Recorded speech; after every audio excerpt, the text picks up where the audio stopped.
I am not trying to be dramatic, but that looks so beautiful.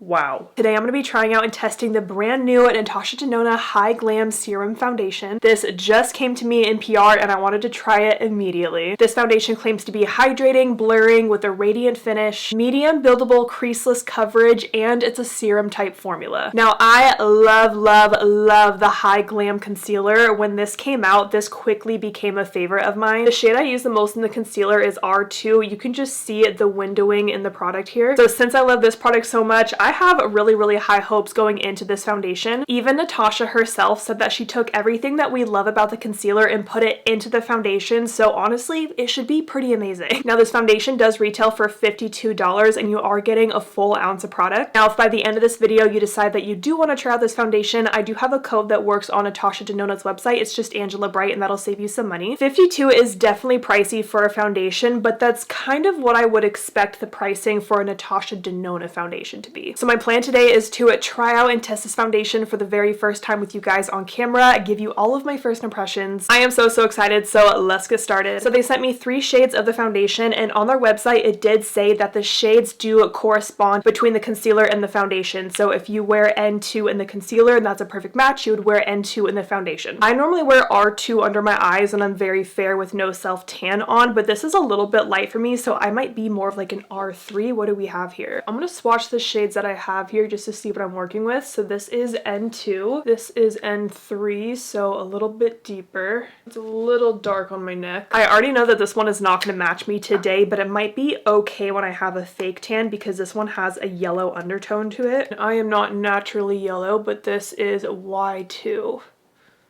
I think out of these 3, I'm going to go with N2. So I just want to go in with this foundation as is. I'm not going to apply any primer to my skin, but I did just do my skincare about an hour ago. So I do already have on like my favorite moisturizer, which is the Tatcha Dewy Skin Cream, which does wear amazing underneath foundation. But I really just want to see how this looks like on its own without any kind of primer, just to really see the finish of it. And I'm going to apply it with this Natasha Denona face brush that I've been using a lot with her liquid bronzer.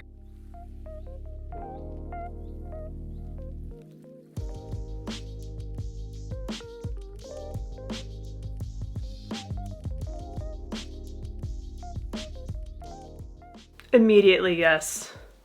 Wow.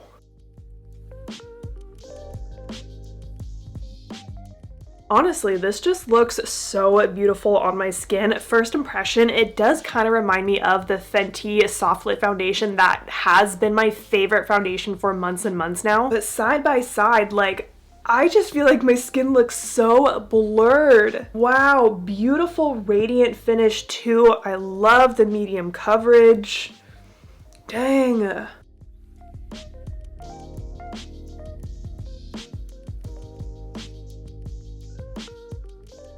Fortunately, I do have a pimple right here that's just not happy today. It's a little bit leaky. I am not trying to be dramatic, but that looks so beautiful.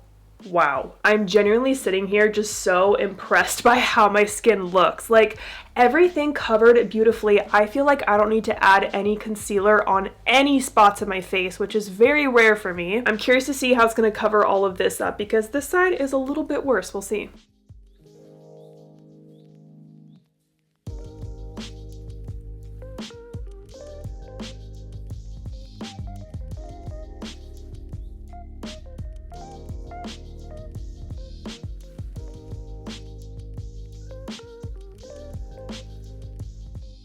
Look at that. Oh my gosh. I swear that just like disappeared on my face. Okay, look right here. I have like 4 spots that are kind of dark, right? You see that. Taking the foundation.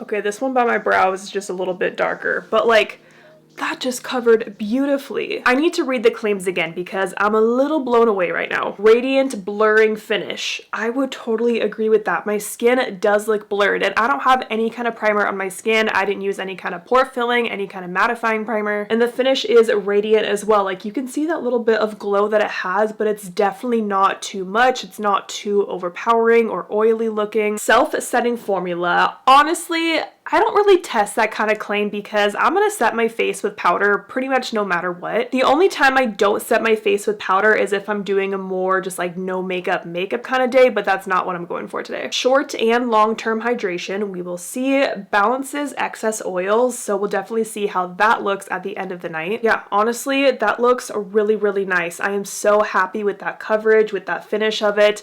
I'm gonna cover up this guy with a little bit of concealer, and then like I said, these two, they're a little leaky down there, so I can't really cover them up. But I'm just gonna grab a little bit of my NARS Soft Matte Concealer, just pop it on that one spot on my face, just because it was still a little dark right there. I'm going to go ahead and do some liquid bronzer. I'm going to use the Natasha Denona one. It's the High Sculpt Liquid Bronzer, and I'm using the lightest shade Bamboo. This product came out a few months ago now, and I have really been loving it as a liquid bronzer. It is very pigmented. You only need a tiny bit of it, but it offers like a medium to full coverage bronzer look with a matte finish. So I find that it really does stay in place throughout the day. I went ahead and added a little bit of a liquid blush. I'm wearing the Saie Dew Blush in the shade Lady.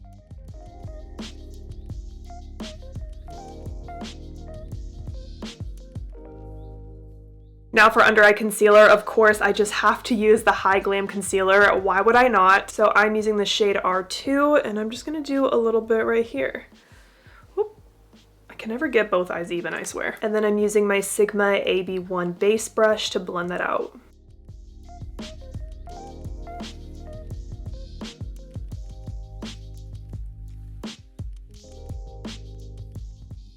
And then I always like to go back to the brush I used for my cream blush and just kind of soften where the concealer meets the blush. But I am loving how my base is looking so far. I finished up the rest of my makeup. Like I said, I'm going for more of just a soft glam look today, but I'm still wearing like a full face. But I'm gonna go ahead and link all the other products that are on my face down below for you. I did end up setting like my under eyes and kind of my T-zone area with powder, and for that I used the Huda Beauty powder and pound cake. This is my go-to loose setting powder, and honestly, I am so happy with how my base looks. My skin looks smooth and blurred. It doesn't look too heavy or too cakey. I love the coverage of it. All of the products that I applied on top of it applied beautifully. Like I said, I had high hopes going into this foundation, and so far I'm feeling really good about it. As I'm just quickly looking at some footage of me applying the foundation on my phone, I do think the shade is still a little bit too yellow for me. I think for my natural skin tone, like today when I have a no self tan on, I think the R undertone would be best, but you know, I'm gonna work with what I have. And just to show you guys my skin too, this is as close as I can get with this lens, but